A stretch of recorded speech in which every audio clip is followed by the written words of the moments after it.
Hello everyone and welcome to this SUPboarder video. My name is Bo and today I'm here to show you what you need to get out on the water paddling and how you can easily set up your gear for a fun day out on the water.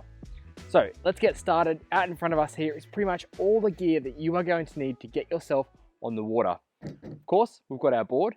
More importantly, we've got our pump to inflate the board. Now, if you don't have an inflatable, you're not going to be needing the pump. We have our paddle, which is super important to propel us forward. We have our safety device, which is our leash that connects to the back of the board and then either to our ankle, calf, or our waist, depending on what type of water you are paddling in. We also have our fin, which connects to the underside of the board. And then we have our more safety gear, so our PFD or our buoyancy aid, and also a form of communication. And then also we just need to make sure that we are checking the weather, checking the forecast before we head out on the water to make sure we're going to be nice and safe out there and enjoy it as much as we can. So I have another board stationed just behind the camera that I'm going to run over to now. I'm going to show you the setup process for a inflatable stand-up paddleboard, and then we're going to get out in the water. So I hope you find this video really useful. This is everything that you need to know to get into stand-up paddling. Now, if you've just purchased an inflatable stand-up paddleboard, you're going to get a package very, very similar to this. It's got all of the contents inside to get you out on the water, although you may need to purchase a buoyancy aid or a PFD. So let's get this bag open and we'll start to see the process of setting up our gear.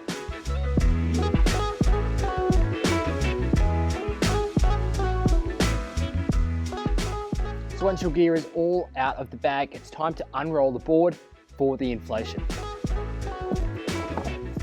And then next up, you need to locate your inflation valve. Twist the cap to open the valve and you'll see a pin that you can push down and release with a twist. You need to make sure that when you are inflating your board that the pin is always up, and that way the air will not be escaping when you pump up the board. You need to connect the pump hose to the pump in order to inflate your board. You do so by twisting it on to the inflate valve. The other end of your pump looks like a clip which twists on and connects to the valve point on your board. Most pumps on the market today are very similar in the way that they are used. This one here has an inflate point and a deflate valve as well for when you are deflating the board after you've finished. We're just going to be using the inflate valve to be able to pump up our board. This little clip here that you can see on the other side, this is for our double action. Now, this pump is a double action pump, which means that you can have the pin in, and when you lift up the pump and push it down, you're going to be inflating on both the upstroke and on the downstroke. And then when you do have the pin out, as it is now, that way you are just inflating on the downstroke, which makes pumping up a little bit easier when you're at that higher pressure. You need to find when it lines up, and then you push down on the hose and twist it in so it's securely in place. It's always a good idea before you start pumping just to check how much PSI is needed to put into your board. That way you can keep an eye on the pressure gauge to see when you've reached that limit.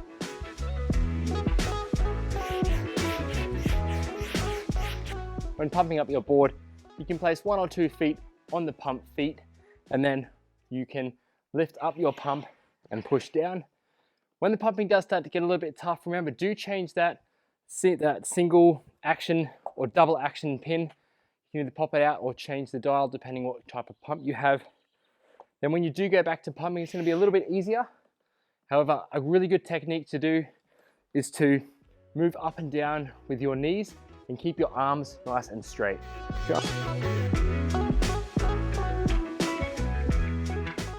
Once you've reached your required PSI, it's time to take out the pump. You do that by twisting, and you should hear a little release of air. Replace the cap so no sand or debris gets in there. Now our board's inflated, it's time to start attaching the accessories that come with it. Starting with the leash, because the board is already upright in this position. Some leashes are different in the way that they are connected.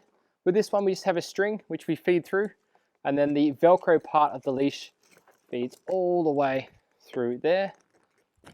And you'll always be connecting your leash to a D-ring at the back of your board, or a handle if you don't have a D-ring at the back of your board. Hardboards will have a leash plug with a metal bar in which this string loops under. Most leashes will have a 3-stage Velcro in which you can attach to the board. Simply undo the Velcro, slide the longest end through here until you reach the fabric between the 2 Velcros. Doing up the Velcro 1 step at a time, quite straightforward as it folds, and that way your leash is connected ready for you to paddle. Now connecting our fin, you want to make sure that the curved angle of the fin is pointing back toward the tail or the back of the board.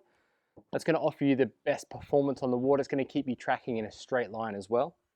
Connecting the fin on this board, we need to pop it in, push it back, and then there's a little pin clip that we push through on the side. Different brands have varying types of fin boxes, so make sure you read your instruction manual to see how that fin fits into your board. Okay, so we're almost ready to get on the water, but first we need to piece together our paddle and go through a few other safety things before we do get out on the water. Each piece of your 3-piece paddle will be a little bit different, which makes it a lot easier to put together. You see we have our handle piece, our shaft piece, which is just the cylindrical shaft, and then of course our blade. Starting off by connecting our blade and our shaft, you can see this has a push pin where we push the pin in, twist it in, and it clicks into place. All 3-piece paddles will have a clamp adjustment at the top to be able to adjust the height of your paddle. Simply open it up and you should be able to fit in the handle piece quite easily. A great starting point for the length of your paddle is to adjust it so that your hand is extended above your head with a slightly bent elbow. Do up the clamp there, and that way you have a fairly good length for your paddle to start getting on the water. If you do feel like it is at the wrong height when you're out there, you are able to undo that clamp and change it when you're out on the water. You will notice there is a carry handle in the center of the board. To easily pick up your board, lift the side closest to you and grab hold of the carry handle. It should sit comfortably in your grip. Before heading out, make sure to watch other SUPboarder videos about which leash you should be using for the water conditions, how to check the forecast, and dressing appropriately for the weather.